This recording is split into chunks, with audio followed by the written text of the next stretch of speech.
No tšau, vaata, oled kuulnud sõna või väljendit nagu vaimne ärkamine? Mis asi on vaimne ärkamine? See on põhimõtteliselt, see sõnastus on võib-olla natuke, mina muudaks seda sõnastust, ma ütleks vaimu ärkamine. Vaata, meil on see ego pool, see mõistuse pool ja siis on meil see jumalik pool või vaim ja meis on vaim. Jah, meis on vaim, aga vaim, meil enamus inimestel puudub ühendus oma vaimuga. Ja siis see vaimu ärkamine on siis parema ühenduse saamine. Vaim tuleb online'i ja vaim, või praegu ta on seal kusagil taga peidus ja püüab läbi tunnete meiega suhelda, mõistusega suhelda, et oota, kuuleda, et ma ka siin, aga mõistus on nii kärarikas ja püüab kontrollida nii-öelda siis elu, jah. Aga vaim, kuidas saada parem ühendus vaimuga, kuidas vaim meiega suhtleb, kuidas ta esiplaanile tuleb paremini? Esiteks, läbi tunnete, jah, ta suhtleb läbi tunnete kaudu. Vaata, elus mingisugused olukorrad või tegevused. Ühed viivad sind masendusse, vaim suhtleb sulle, tekitab sulle masendava tunde, kinni, vaata sellepärast ka inimestel on see kinni tunne, mul on ka hästi pikalt elus on olnud nagu fucking kinni oleks, midagi nagu kinni, see on vaim, mis tekitab selle tunde, selle kinni, vaim ise on kinni, vaim närkamine ja vaim nii-öelda siis vaim tuleb esile, vaim tunneb ennast kinni.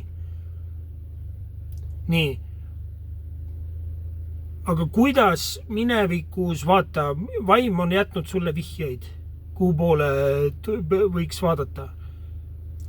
Sa tunned nendel hetkedel on selline sära, rõõm ja rahu nendel tegevus. See võib olla siis, kui sa, ma ei tea, joonistasid, siis kui sa laulsid, siis kui sa karooket läksid laulma, siis kui sa tantsisid, siis kui sa ma ei tea, võtsid mingi hakkasid juhtima midagi, ja see võis olla siis, kui sa tegid midagi isetut ja kuulasid kedagi nagu, see võis olla siis, see võis olla ja igal inimesel on erinevad, kuidas vaim meile vihjeid on jätud, kuidas ta meiega suhelnud on, ja siis ideaalis oleks siis märkama hakata, mis loob parema ühenduse, mis energia on seal taga, seal on, üks on see mõistuse ego energia, mis ta teeb asju, et oleks turvaline tunnustus saada, mingid sellised, keegi kiidaks, mingid sellised asjad, ja. Aga vaim, see teeb mis nagu elusana tundma paneb, mis nagu toob sära, mis toob, ma tahan seda teha nagu, vahet ei ole, mis iganes, jah, aga ma tahan seda teha nagu, see tuleb nagu missioonitundest, soov olla teenistuses. Ja siis see tegevus annab siis võimaluse veel parem ühendus saada vaimuga. See on igal inimesel võib-olla neid mitu erinevaid ja me nagu erinevad moodused on, kuidas siis vaim saab ennast või tahab ennast väljendada. Niimoodi me saame siis parema ühenduse oma selle jumaliku poolega või selle spirituaalse poolega. Niimoodi me liigume lähemale sinna. Aga kui ma olen depressioonis, elan elustiili, et ma olen täiesti masenduses niimoodi, et tahaks endal kuuli pähe lasta, et ei taha niimoodi elada, siis see vaim annab selle tundega märku, et kuule, see ei ole sulle mõeldud, nagu et see elustil, mida sa elad või see, mida sa teed, see ei ole see, mis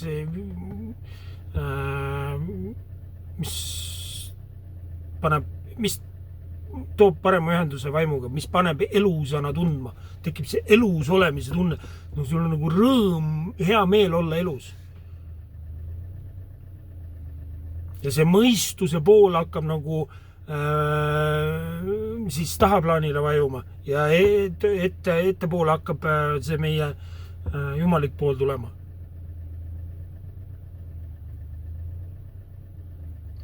Mõistuse pool, see on nagu hirmude ja kontrolli pool.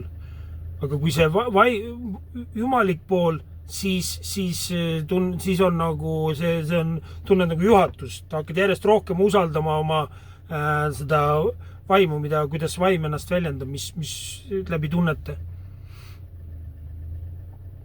Üks asi, mida saab teha veel, on see, et vaata, muidu me püüame nagu fookus ja mis asi on tähelepanu ja meil on kogu aeg nagu tähelepanu fikseeritud ühelt asjalt teisele, kolmandale, aga lõdva nagu lasta fookusel, nagu võtta kas või korra päevas, lõdvestada fookus. Et me ühineks selle suure väljaga, et toimuks vaimu ühinemine suure väljaga. Aga selle jaoks peab mõistuse kontroll, nagu tähelepanu igalt poolt kus mõistus kinni on, nagu lahti laskma, lõõgastama, siis hakkab see ruum suurenema ja siis mõistused hakkavad oma võimu kaotama ja hakkab parem ühendus tekkima niimoodi vaimuga. Ja siis me kuuleme paremini või tunnetame paremini, mis on õige, mis on vale. Siis hakkab see sisemine kompass paremini tööle, kui me õpime lõdvestama oma fookust, et haevil olema, ütleme siis nii, haevil olema, teadlikult haevil olema, mitte nagu mõtle nüüd ühest asjast niimoodi jõuga, vaid lõdvestada fookus ja siis hakkab see vaim, ehk siis see rahu ja õnn hakkab sealt tagant välja paistma. Ja me hakkame rohkem, ja ma ütlen, parem tunnetus tekib, see sisemine kompass ja see vaim on siis sisemine kompass, mida parem ühendus meil on sellega, seda paremini me kuuleme Jumalat endas. Ja.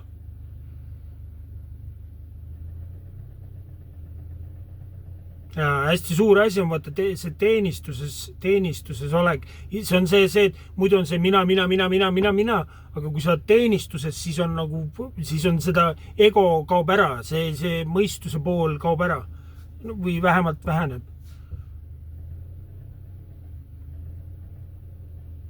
Niimoodi, ma niimoodi praegu selline informatsioon või sellised arusaamised viimasel ajal järjest rohkem hakkavad kohale jõudma. Vaimne ärkamine, vaimu ärkamine, vaimuga parem ühenduse saamine, Jumalaga parem ühenduse saamine, sinu päris olemusega parem ühenduse saamine. Öeldakse spiritual awakening inglise keeles, ja ongi spirit, vaim, ja, ärkab. Vaimu ärkamine. Vaim mõistuse tagant hakkab ennast välja tooma. Aga välises maailmas mingisugused tegevused aitavad seda teha.